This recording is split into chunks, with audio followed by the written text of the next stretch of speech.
zikunda. So icambere rero ukeneye iyo ugomba gutrada, menya yuko ukeneye iyindi nayo strategy ushobora gukoresha market structure. Hari abantu bakoresha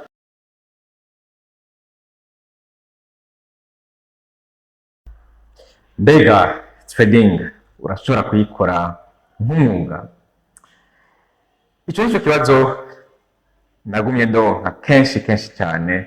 Muri uko twarakoze video uherutse, twaronse feedback nyinshi about trading, abantu bagombye kumenya byinshi kuri trading. None trading mbega hoho ni iki, ikora gute? Thank you so much guys and welcome back again. Ni John, muri kumwe Dr. John kuri We Talk Business. Misi yose nkuko musanga mubizi, uno munsi tugira turabire hamwe kandi beaucoup plus on the time, mbega trading ni iki, ikora gute? Uno munsi reka turabire hamwe tuti trading ikora gute, ni gute woyifashisha kuyigira akazi, and welcome back again. So trading to double ukeneye kumenya tuti kwanza ni iki. Trading ni juste twobigereranya nko nka spéculation. Trading, tu spécules sur le marché, sur la direction du marché.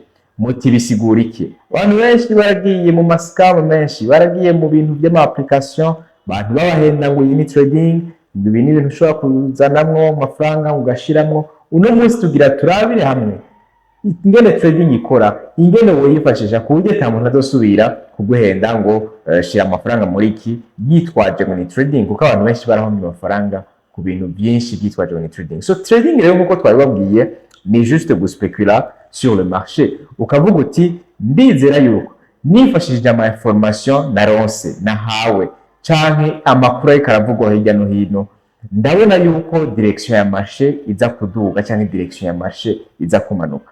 Ivyo rero navyo ubimenya gute? Wifashisha ubwoko bw'ama analyse atatu, ariyo tugira turabire hamwe. Ubwoko bwa analyse ya mbere ni yitwa analyse technique. Analyse technique ikora gute? Hari abantu benshi mu basanzwe barasomye ibijyanye na trading, hari igitabo kimwe kiri célèbre abantu benshi bazi, ico naco ni Bible du trading canke Bible Forex, gifite amazina menshi akucita uko ushaka. So ico nico gitabo novuga aba trader bashasha canke abantu bakicinjira muri domaine ya trading bifashisha iyo bariko barasoma biga different analyse technique. So analyse technique rero ni uburyo ushobora kuraba marché ukavuga uti jewe nkoresha strategy iyi nini. Strategy ziratandukanye, hari abakoresha strategy yitwa Falcon. Iyo strategy yitwa Falcon iri conçu mu kuraba nuvuga icyitwa ama trend line, cha ukuntu marché irikira trendinga gacapa ama trend line, canke ikifashisha nuvuga ama different pattern yo muri market, canke ama different schema yo muri market. Iyo ni ubwoko bwa mbere bwa strategy ushobora kwifashisha mu gihe uriko uragira analyse technique. So rero muri trading rero icambere ukwiye kudevelopa, ukwiye kuvuga uti niba nje muri trading strategy yanje niyi. Ntushobora kuba umutrader, ntushobora kwita umutrader mu gihe asa strategy nimwe ufise. Utegerezwa tout d'abord kurondera strategy yawe iri très bien adaptée. Ushobora gufata strategy z'abandi cyangwa ukadevelopa strategy yiwawe. Mugabo umve neza yuko niba developa strategy yiwawe bizokugora cyane, bigutwara imyaka n'imyaka. Gukoresha strategy zisanzwe zihari abandi bamaze kudevelopa kandi bamaze no gutesta bakabona yuko zikunda. So icambere rero ukeneye iyo ugomba gutrada, menya yuko ukeneye strategy. Strategy yo nta handi uyironkera nkuko twariko turayivuga, uyironkera muri analyse technique. Analyse technique rero niyo izogufasha ukavuga uti jewe par exemple nkoresha Falcon, hariho n'izindi strategy, hari abandi bakoresha ama support n'ama resistance, akavuga uti okay jewe nabona marché ikubise hejuru kuri no zone de resistance, ndashobora kuzoca ngurisha, canke marché ni ya kubita ngaha kuri zone de support aha munsi ndashobora kuzoca ngura. Hari rero abakoresha iyo strategy y'ama support n'ama resistance. Iyindi nayo strategy ushobora gukoresha market structure. Hari abantu bakoresha market structure bakaraba ati okay ndabona order block, ndabona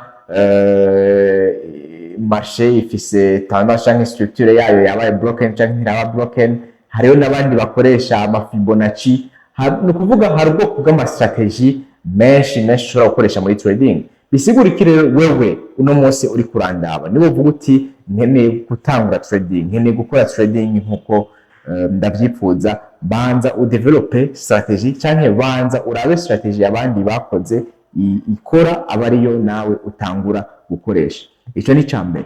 Icya kabiri naco utegereza kumenya uti hariho ubwoko bwa ibita analyse fondamentale. Analyse fondamentale rero igufasha kumenya amakuru ariko aravugwa hirya no hino. Hari abantu benshi mwakunze kumva beri bakabwira bati okay uno munsi saa 2 z'ijoro muzogure kuko bizoba bigira biduge, cyangwa bakabwira ati saa 2:30 muzogurishe kuko bizoba bigira bimanuke. Ahonye ni manipulation babagiriye, no kuvuga baprofise yuko utamenya kwanyu. Marché ntiyiduza canke marché ntiyimanura, irafise impamvu iduga. Marché iraduga kubera abantu benshi baguze, marché ikamanuka kubera abantu benshi bagurishije. Rero wowe wumve yuko umunsi bakubwira muri beri ati uze kugura ino saha kuko bizaba bigira biduge, menya yuko iyo message atari wenyine bari bayibonye, ahubwo hariho n'abandi benshi bari bayibonye, ku buryo mwese mwisanga muri ko mugurira carimwe usanga rero biraduze. Hama ya saha saa 2:30 yagera abwira ati ngo muce mugurisha, ku buryo usanga byose bimanutse carimwe ya saha nyine kubera mwese babahaye message imwe yuko byamanutse. So marché rero iramuvinga yifashishije ama information arico bita analyse fondamentale. Munyumve neza, beri yari ubusoma twese turabizi, mugaba hari ababihombeyemo, hari ababyongeyemo, ariko iyo siyo suje y'ino munsi. Suje y'ino munsi ni kumenya neza trading icarico tutifashishije ukumanipula ignorance y'abantu. So rero muri trading hariyo ico bita iyo analyse fondamentale, ariyo kumenya amakuru ariko aravugwa hirya no hino kw'isi. Akarorero nk'umunsi Israel itera Iran byaragize impact kuri marché, yaba marché des capitaux, marché financier, yaba ku ma commodities, yaba ku ma indice boursier, byaragize impact ku buryo haba novuga panique, hama marché iramera nk'iyimanuka. Iyo ni ce genre d'information zishobora gutuma marché zishobora gutuma ubona neza direction ya marché ariyo bita analyse fondamentale. Akandi karorero ushobora kumva uti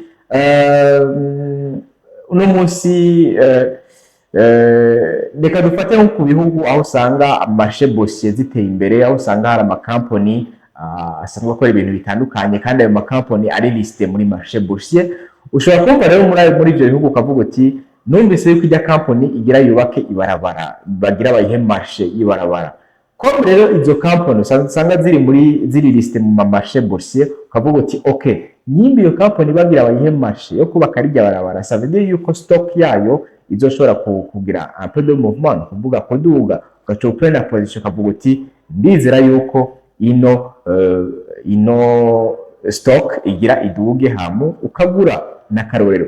Izi ani major d'information ishobora gutuma ushobora kuvuga uti okay, numvise yuko Iran yashavuye igira yugare Detroit d'Hormuz, tukaba tuzi yuko muri Detroit d'Hormuz haca 30% ya petrole y'isi. Ukavuga uti okay, nyimba Iran igira ihugare bifise impact no kuri marché, ukavuga uti okay, reka rero ngurishe igitoro muri novuga muri trading, ukavuga uti reka ngire trade igitoro ngira yuko canke pretending yuko kiza kumanuka. Iyo rero ce genre d'information zifeza partie de l'analyse fondamentale, ukamenya ati hirya no hino kw'isi havugwa ibiki. Akandi karorero nako gasanzwe ushobora kumva uti leta ya Amerika igira buying back, igira igure ku bwinshi amalengo d'or, igure ku bwinshi inzahabu. Ukavuga uti okay, numvise ama information yuko baba bariko bariga ingene leta ya Amerika yogura inzahabu nyinshi. Nimba nimba leta ya Amerika igomba igure inzahabu nyinshi, ça veut dire yuko ifise certaines informations par rapport y'inzahabu. Ukavuga uti okay, reka rero prene position kuri gold muri marché, ngire yuko iza kuduga kuko c'est ce genre d'information zishobora gutuma marché igira mouvement iduga canke imanuka. So rero iyo ni analyse fondamentale wifashisha muri trading kugira umenye direction ya marché. Hakacaza rero n'iyindi analyse ariyo bita analyse sentimentale, ukamenya uti mbega globalement canke muri marché financier navuga za bourse canke ama commodities globalement sentiment yifashe gute. Akarero nko mwaka uheze vers la fin 2024 hariho umukire cyane azwi yitwa Warren Buffett. Warren Buffett ari we nyene Berkshire Hathaway, imwe mu bigo bikomeye cyane ku isi, ni ibigo bisanzwe byanvestisa mu makampani atandukanye, ni nka fond d'investissement niko twoyita. Rero Warren Buffett yaragurishije la majorité de ses parts muri iyo company. Abantu rero baca bibaza bati ni igiki Warren Buffett yoba azi twebwe tutazi. Certainement hari ama information bafise cyangwa ugasanga abigize kubera agomba gukashinga out kuva mu isoko. Mugabo n'ibyo bintu bishobora gutuma haba shift muri sentiment z'abantu hagahinduka, akavuga ati qu'est-ce qui se passe. Abantu bakavuga ati okay, nimba Warren Buffett agira gurisha cyangwa ariko aragurisha amastock yiwe, reka nanje ndabe ngurishe. Ugasanga rero mu bantu hariho ubwo bwoba bw'uko ibintu bishobora kumanuka par rapport ya sentiment généralisé. Ikindi kintu naco par rapport ya analyse sentimentale, ushobora kuvuga uti mbega muri no cycle tugeze muri ihe partie ya cycle muri marché, kuko muri marché hariho ama cycle agera kuri 3. Hariho iyo bita uptrend, hariho iyo bita trending, hariho n'iyo bita downtrend. Ushobora kuvuga uti rero nimba turi muri uptrend uyimenya gute? Kubazo kwinjira cyane muri trading bagomba kuyiga. Uptrend iri caractérisée par mouvement iduga, no kuvuga iyo bita higher high na higher low, no kuvuga iduze gutya ikamanuka low, ikaduga kandi ikamanuka gutya, no kuvuga ni marché ikiraduga. Hagacaza n'indi trending, no kuvuga igenda gutya iraduga gutya igakubita ikamanuka ibiriko ira trending. Na downtrend rero imanuka iyo bita kumanuka, no kuvuga rero ushobora kwifashisha ce genre d'analyse technique kugira déterminer sentiment ya marché. Ibyo nabyo ushobora kuvuga uti okay, nimba iri muri uptrend ça veut dire que sentiment ya marché iri bullish, no kuvuga abantu bari optimiste yuko marché ishobora kuduga, bacuvuga uti reka rero prendre position nisunze yuko sentiment tugezemwo muri marché. So rero izo nibwo bwoko butatu bwa analyse ushobora gukora imbere yuko uprena position cyangwa imbere yuko ufata trade. So basically nizo analyse zitatu: analyse technique, analyse fondamentale na analyse sentimentale.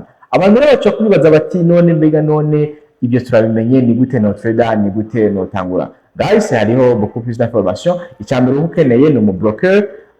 Bien sûr mu bihugu biteye imbere ushobora kwifashisha umuntu ari hanze y'igihugu akagufasha akakugurira account, kuko mu bihugu biteye imbere hoho ababroker biremewe, abantu barashobora gutrada kuko usanga na system ziri relié n'ama system bancaire yawe, no kuvuga system za brokerage ziri relié n'ama system bancaire. Ariko mu bihugu kenshi usanga bitarabahuriye, kenshi birakunze kugorana. Bien sûr hariho n'ama platform amwe ushobora kwifashisha Lumicash kugira udepose cyangwa ukashinge out.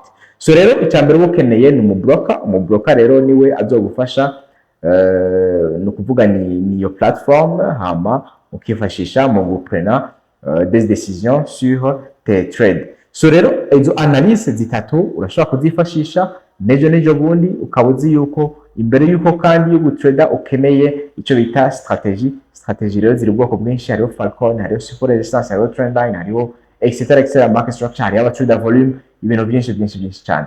So mu majambo make rero nico twakwiga kuri trading. Nejo bundi umuntu ntiyakubwira ngo trading ngo bigenda gutya cyangwa uzana amahera ushire muri iki uzomenye ko ari ubusuma, uzomwereke nino video wanashaka kugira abone yuko ibintu ariko arakubwira atagishasha akuzaniye. So rero ndagushimire cyane. Nimba ufise inyunganizi canke any other comment urashobora kubishira munsi. Nongere kwibutsa yuko wanagira subscribe again, ntibagire kufyonda like kuri ino video, azoba akanyamuneza cyane. Yari Dr. John kuri We Talk Business. I love you so much. Thank you. Bye bye.